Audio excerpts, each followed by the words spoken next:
Paano mo ginagamit ang kalayaan mo? Ako, sa paggagala. Sa mga nakakakilala sa akin, alam nilang certified na gala talaga ako. Mula sa pagtambay sa coffee shops, third spaces, at kung ano-anong bagong niche na kainan. Hanggang sa recently, pag-travel abroad. Naalala ko one time sa sobrang trip ko gumala, nasa Mega Mall ako noon tapos nilakad ko from Mega to Market. However, I wasn't always like this. Matagal din bago ko naranasan yung ganitong freedom na basta makalabas, magbisikleta, pumunta kung saan ko gusto. Dati, mas nangingibabaw yung pagiging introvert ko. Kung meron nga akong choice nun, mas gugustuhin ko na lang. Nandun na lang ako sa harap ng PC, mag-edit ng videos, maglaro, o kaya magbasa ng libro. Alam nyo, marami akong hindi pa natatandaan nung bata ako. Pero isa sa mga pinaka natatandaan ko is yung interest ko talaga magbisikleta. Alam mo yung kahit ilang beses na ako sumemplang sa BMX nun, go lang. Umabot pa sa punto na puro gas-gas na yung leg ko tapos may nagngangat-ngat pa na sugad. Kaka-practice ko magbalanse.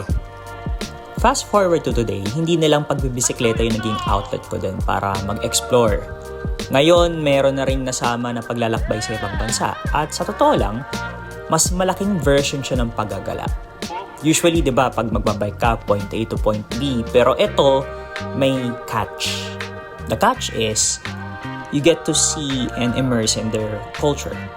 Kung ano yung mga kinakain nila, kung paano nila gamitin yung public transport nila, kung paano sila mag-commute, kung ano yung pinagkakaabalahan nila pag hindi sila nagkatrabaho, those types of things.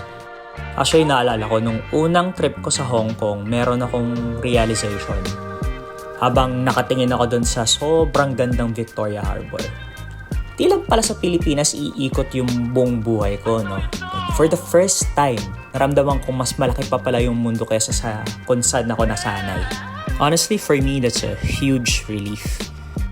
As someone who really loves freedom for what it is, that just means mas marami pa akong mararanasan. Maraming mga bansang mapupuntahan, maraming mga kulturang may immerse myself into, and of course, more learnings, more understanding.